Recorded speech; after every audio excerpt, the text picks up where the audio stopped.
ustedes? Hoy les entregamos un nuevo programa de salud y educación y tengo el placer de tener como invitada a mi amiga, la licenciada psicóloga Ana Bonifacio. ¿Cómo estás, Ana? Un placer. Gracias por la invitación. No, un placer. Gracias por la invitación. Gracias por estar acá con los televidentes. Claro, aquí estamos. La licenciada Ana Bonifacio es especializada en neuropsicología del envejecimiento, ¿verdad? Un tema tan importante, ¿por qué? Porque cada vez vivimos más, la expectativa de vida se ha prolongado y se va a prolongar, y que necesitamos tener recursos para tener una longevidad saludable, ¿no es cierto? Exactamente. Y el tema de hoy tiene que ver con la longevidad y la neuroplasticidad. Así es. Bien, bueno, contanos un poquito. Y es una primera parte. Esta es una primera parte, parte 1 y parte 2. Y en otro momento haremos la parte 2, que va a ser una parte práctica. Así que, bueno, ese día le vamos a decir apenas comencemos que preparen un cuadernito y un lápiz, o unas hojitas y un lápiz. Y en el día de hoy vamos a hacer un tercer programa de longevidad, que ya hicimos 2. El primero que hicimos fue longevidad y neuroprotección. Longevidad y neuroprotección, y el segundo que hicimos fue longevidad y proyecto de vida o sentido de vida. Y hoy vamos a hablar de la neuroplasticidad, que es la cualidad del cerebro, la capacidad del cerebro de poder adaptarse a los cambios que acontecen, no que sufrimos, sino que acontecen durante la vida por el propio desarrollo humano del ser humano, desde la niñez hasta el momento final de nuestra vida, y nos permite adaptarnos a esos cambios, también a aquellas situaciones o enfermedades que nos producen, ¿no? O cambios, no necesariamente enfermedades, por ejemplo, cambios como puede ser la menopausia, cambios como puede ser la pubertad o el desarrollo, la menarca, diferentes cambios que vamos atravesando, tanto si son esperables, como lo que dijimos recién de la menopausia, como si son enfermedades, incluso enfermedades cerebrales. Lo que vamos a ver durante la charla de hoy es qué es la neuroplasticidad, a qué se debe, qué fenómenos participan de esa neuroplasticidad y para qué nos es útil, no quiero usar la palabra nos sirve esa neuroplasticidad, ¿no? Que tanto en salud como en enfermedad podemos tener y pensar qué hacemos que no digo la destruye, pero la altera negativamente. Claro. O la neuroplasticidad, que es una bendición que tenemos y que nos favorece que esa neuroplasticidad se exprese en su plenitud, digamos, ¿no? Cuando venía para acá, para el programa, pensé 2 preguntas que me hacía, ¿no? Y quería compartirlas con ustedes. ¿Qué decisión tomamos? En uno de los programas hablamos de la toma de longevidad y toma de decisiones. ¿Qué decisión tomamos en relación a nuestra salud cerebral? Bien. Y pensaba, ¿somos conscientes de aquello que podemos cambiar? En diferentes programas, yo y otros especialistas y yo, vos misma, venís hablando de aquellas situaciones que nos protegen, o factores protectores o factores de riesgo. ¿Y qué decisión tomamos para construir nuestra salud cerebral? ¿No? ¿Cómo queremos cuidar nuestro cerebro, que es un órgano, no sé, los cardiólogos dicen el corazón y los neuropsicólogos decimos el cerebro, el órgano más necesario para tener una longevidad saludable que nos va a brindar una autonomía. Exactamente, ¿no? Como charlamos en el capítulo de proyecto de vida, todos queremos aprovechar esta extensión de la vida que hoy... Para vivir mejor. Exacto, para tener autonomía, independencia de criterio, capacidad de tomar decisiones que no las tengan que tomar por nosotros, nuestros hijos o nuestros familiares, en la medida de lo posible. A veces las enfermedades, acontecen. Y cómo podemos rediseñar en todo momento nuestra vida, ¿no? Claro. Siempre podemos rediseñar nuestra vida independientemente de cuál haya sido nuestra historia previa. Entonces, la pregunta era esta, si somos capaces de tomar decisiones salugénicas, y la otra cosa es repreguntarnos, porque ya lo hicimos en uno de los programas anteriores, ¿para qué quiero esa neuroplasticidad de ese cerebro saludable, ¿para qué quiero tenerlo? ¿Para qué, no? ¿Cuál sería nuestro propósito y nuestro sentido de vida en esa pregunta? Aprovecho a hacer un aporte, Anita, de lo que Sí, vos, claro. vos nombraste varios programas que ya has hecho en relación a esto, Sí. y que, bueno, la gente lo puede mirar en el canal de YouTube Salud Educación TV, porque están Claro. todos los programas grabados, Salud Educación TV.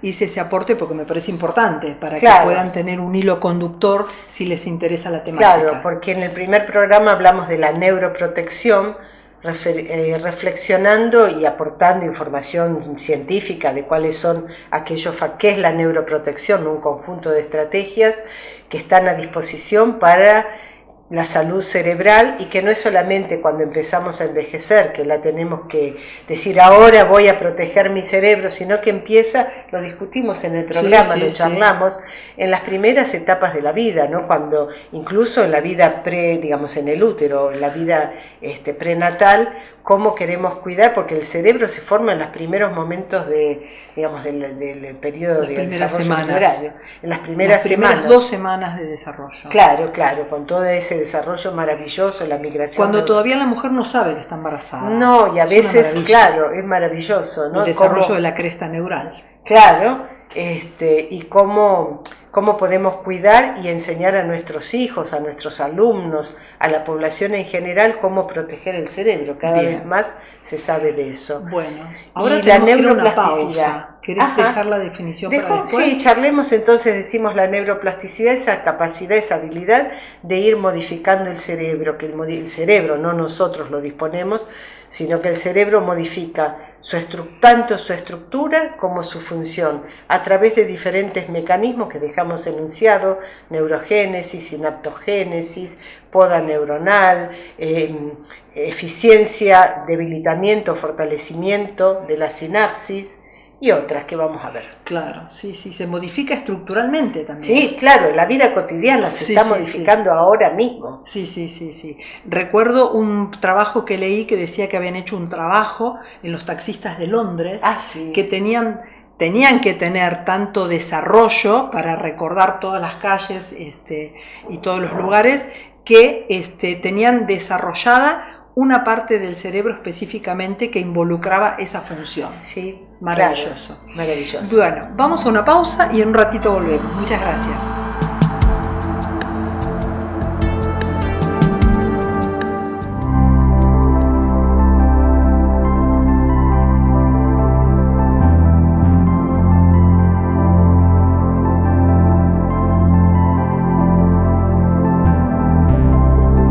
Clínica de Ojos Tandil. Nos especializamos en microcirugías, atención en oftalmología especializada. Horarios de atención de lunes a viernes de 8 a 20 horas.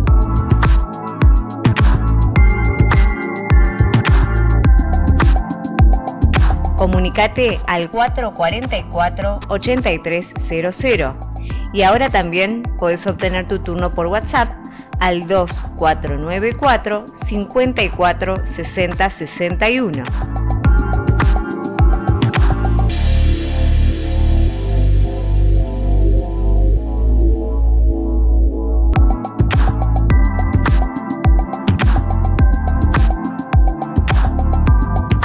Avenida Santa Marina 760, clínicadeojostandil.com.ar. En Diagnóstico Casanova trabajamos con un objetivo claro: brindarte estudios precisos, seguros y realizados con dedicación.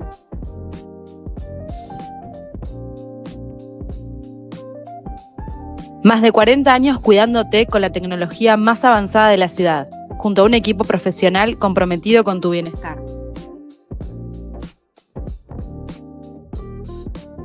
Diagnóstico Casanova. Calidad, confianza y atención en cada estudio. Continuamos con la licenciada Ana Bonifacio, que se está refiriendo a la neuroplasticidad, en la longevidad, ¿no es cierto? Claro. Habías definido lo que era en el bloque anterior y ahora ¿Qué es lo que pasa en esa neuroplasticidad cerebral? ¿Qué no pasa? ¿Qué no pasa? Claro, a veces está muy de moda hablar hoy de neurogénesis, ¿no? Como generación de nuevas neuronas, y a veces se ve en las redes como una liviandad en relación al concepto. A veces se habla que tenemos una fábrica de neuronas nuevas, lo cual no es así, y aunque hubiera una fábrica de neuronas nuevas, lo importante es si esas neuronas son funcionales o no son funcionales, si se integran a los circuitos existentes para aportar vitalidad nueva a esas redes neuronales, o se desarrollan, maduran, pero quedan sin lograr incorporarse. La neurogénesis es una propiedad dentro de lo que es una de las formas de neuroplasticidad, donde en ciertas áreas del hipocampo hay como un sistema, como una ecología donde hay células neurales que se pueden desarrollar frente a ciertas señales que manda el organismo. Y esas señales no es que yo me aprieto un botón y digo póngase a fabricar. Tiene que ver con la edad de la persona, de ese organismo vivo, tiene que ver con la salud en general, la salud vascular, tiene que ver con la presencia de actividad física o no, con factores como el BDNF, que ya lo hemos nombrado, un factor de protección neuronal que activa ciertas señales y otras condiciones, pero son acotadas, no siempre se expresan, para eso tiene que haber salud cerebral, y por otro lado se tienen que integrar, como decíamos recién, para una red neuronal más eficiente o más vitalizada. Espera que te quería decir algo que se me cruzó otra idea. Entonces hay que ser prudente, y es en un área específica del hipocampo, no es todo el hipocampo que se puede como regenerar.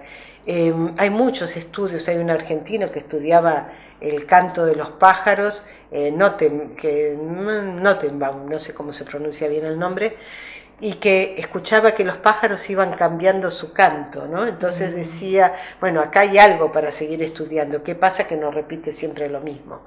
Bueno, entonces la generación de nuevas neuronas, pero la neuroplasticidad no se apoya en ese como la mayor expresión, sino en cosas mucho más cotidianas y más accesibles, como por ejemplo la mayor conexión, o sea, las neuronas, para aquellas personas que no son especialistas, se contactan y trabajan en red, se contactan y formando la sinapsis, que es un contacto virtual entre una neurona y otra, donde hay un cambio, digamos, de sustancias entre una y otra, una función electroquímica que manda señales y manda acciones, si se activa o se desactiva esa señal. Eso, sí. ¿no? Qué maravilla, lo que es el cuerpo humano. Sí, entonces... Maravilloso. ¿Cómo tenemos que cuidarlo? Totalmente, y cómo prevenir. Hacernos conscientes del cuidado de las cosas que dependen de nuestras conductas. Claro, eso es de lo que yo me consumimos. ¿No es cierto? El alcohol, el cigarrillo, el sedentarismo. La eso comida es chatarra. Malísimo para todo el organismo, fundamentalmente el cerebro. El tratamiento hormonal de la menopausia es muy beneficioso para todo esto, claro, hoy porque se sabe evita el desgaste de la cognición, de la memoria, de la concentración. Entonces, nosotros tenemos que ser responsables de tomar acciones positivas para cuidar esto, ¿no? Exactamente esto que vos decís es lo que yo venía pensando acá cuando venía para el programa. Podemos hablar mucho, pero tenemos que tomar decisiones y pasar a la acción, ¿no? Exactamente. Porque no importa los mecanismos complejos que pueden haber debajo de esta capacidad neuroplástica, lo que importa es decir, bueno, tengo que comer sano, tengo que hacer actividad física, no tengo que ser un deportista de élite, tengo que moverme, levantar la cola de la silla y ponerme en movimiento. Claro. No puedo salir de mi casa, bueno, caminar dentro de la casa, levantarme y sentarme de la silla, o sea, dentro de las posibilidades y de la consulta médica correspondiente para decir si estoy en condiciones de hacer actividad física primero, ¿no? Un control con su médico de cabecera. Bueno, volviendo a los mecanismos de neuroplasticidad, empezamos por la neurogénesis, que no es la más frecuente, pero sí la sinaptogénesis, quiere decir la generación de nuevas sinapsis que contactan con otra neurona. Es como si yo no estoy contactada con Olga, que es otra neurona, y a mí y hacemos empieza así, claro, sin tomar contacto, y empieza la arborización, digamos, de esas neuronas de esa neurona y el contacto con otras neuronas. ¿Y eso para qué nos sirve? Para tener redes más densas, con mayor capacidad de procesamiento, con mayor información, que puedo traer desde otros lugares del cerebro información para integrar en este problema que se me acaba de presentar, porque yo ya tengo armada una red.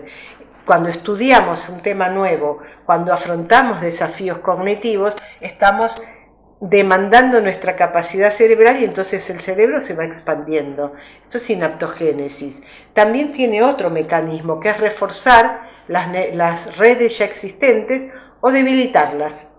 No todo es potenciar, a veces menos en el cerebro es más. De hecho está el concepto de poda neural que a través desde que nacemos, aquellas conexiones que se van dejando de usar, el cerebro sabiamente va haciendo los circuitos eficientes y todo lo que no usa lo poda, lo saca. Por eso a veces, de hecho en la adolescencia se hace una gran poda neural para que tengamos conexiones ya más estables y eficientes. Entonces la poda neural es otra forma de neuroplasticidad. El fortalecimiento, debilitamiento de circuitos, por ejemplo, un instrumentista, cada vez que ensaya, cada vez que toca, cada vez que aprende y practica despacito la misma pieza, cada vez fortalece más los circuitos. Por eso está para bien o está para mal. Cuanto más perezoso estoy, más sedentaria estoy, me voy acostumbrando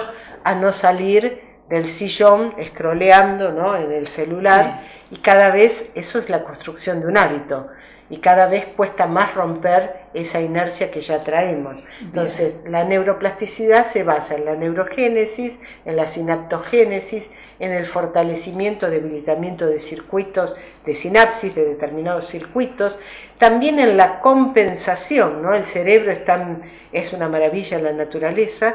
Cuando necesito reclutar, por ejemplo, en la vejez, que tal vez estamos más lentos, nos cuesta impedir que algunos estímulos externos nos distraigan, entonces esa famosa cosa que decimos, ¿para qué venía acá? O vamos caminando hacia la heladera, las mamás o las amas de casa o las mujeres, en general mujeres, vemos una media fuera de lugar, la levantamos, la llevamos al lavarropa, pensamos en eso y decimos ¿a qué iba? O sea, un distractor externo nos quitó nuestro objetivo que teníamos planificado.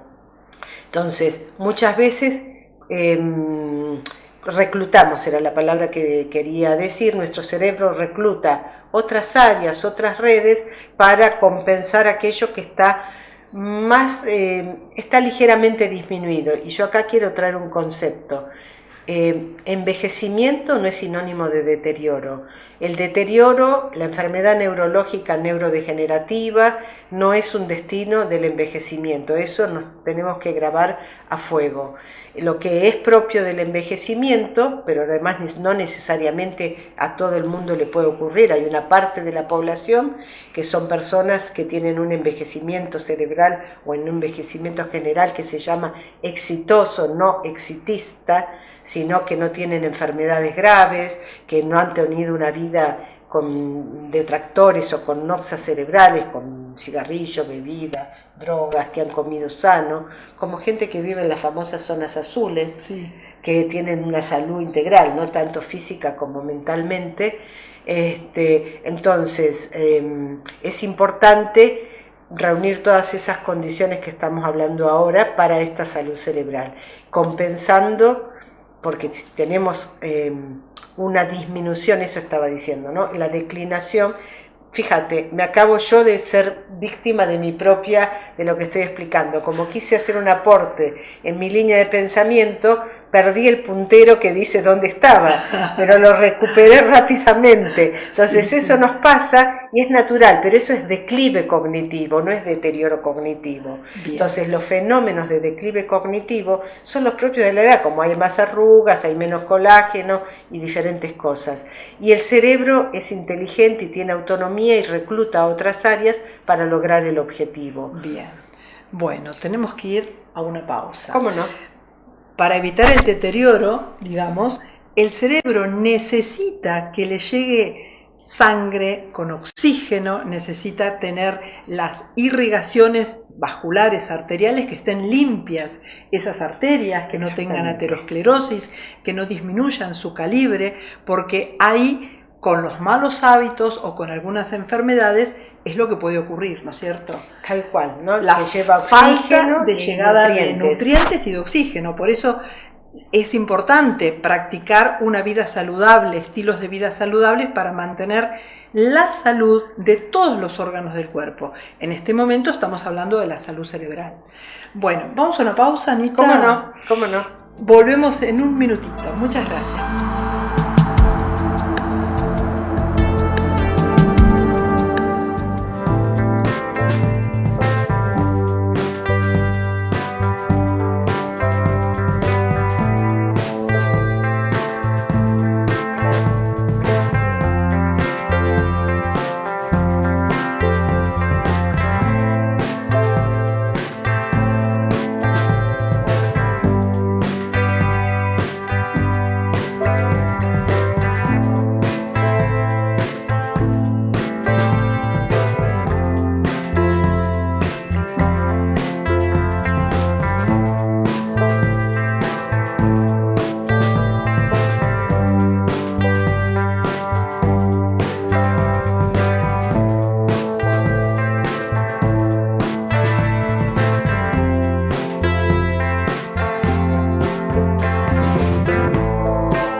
Continuamos en este tercer bloque de longevidad y neuroplasticidad.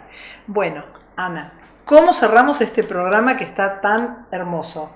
Veníamos conversando, ¿no?, del oxígeno para el cerebro, para todos los órganos, obviamente, y del oxígeno y los nutrientes. Y cuando yo dije nutrientes, vos también, entonces pensaba, me hiciste cambiar como en el cierre, me hiciste pensar, ¿qué nos nutre, no? Nos nutre el oxígeno, eso es en lo que termina finalmente, pero ¿qué nos nutre? Las alegrías de la vida, los vínculos, ¿no?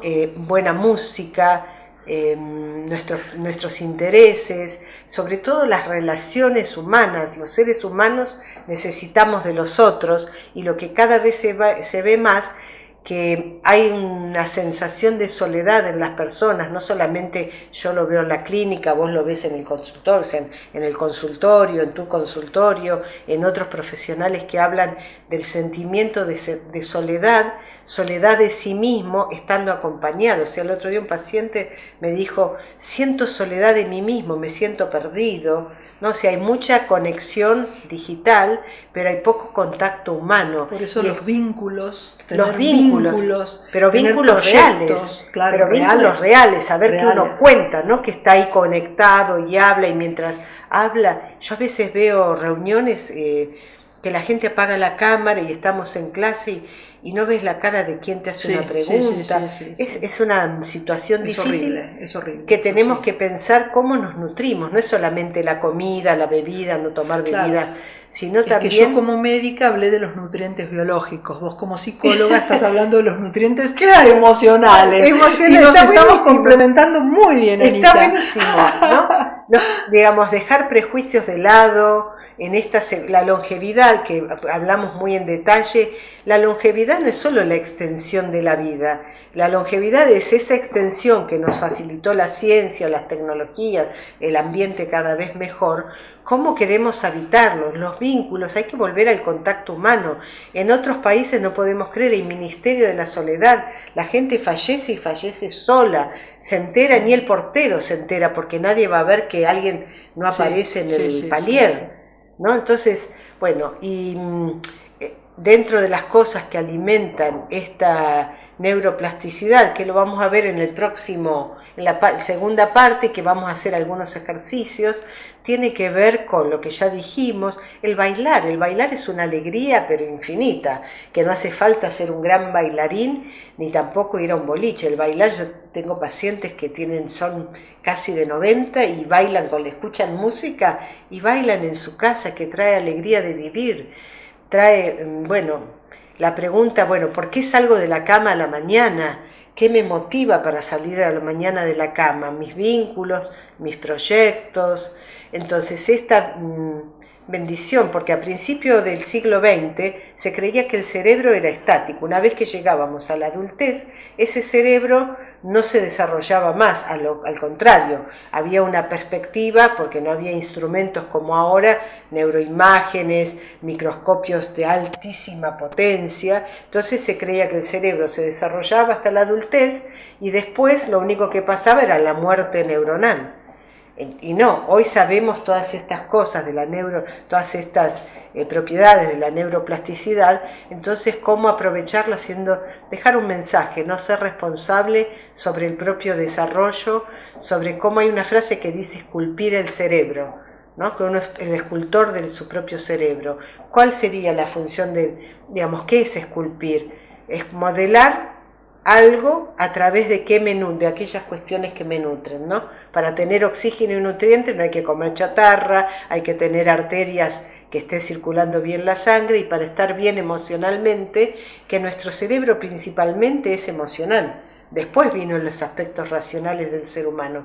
La mayor parte de nuestro cerebro es emocional, más allá de las funciones estrictamente biológicas, pero me refiero a las emociones, ¿no? Sí, sí. Entonces, alejarnos de las personas que son dañinas para nosotros también. Esa es una gran decisión. Poner límites. Poner límite, decir stop, no. Y a veces hay una disyuntiva, es un familiar y un familiar muy cercano. Porque a veces no se pueden cambiar los vínculos, pero sí uno puede tomar distancia. Exactamente, puede protegerse, y esa es una responsabilidad. Claro, una decisión. Una decisión.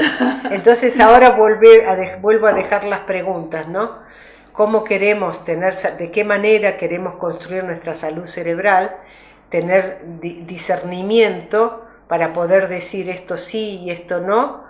Y me iba a decir una palabra muy española, mejor no, y voluntad y fortaleza yoica, fortaleza y decisión para tomar acción, porque si no nos quedamos solo en el hablar, ¿no? Perfecto, bueno, me encantó, Anita, me encantó. Acá estamos complementándonos. Biología y emoción.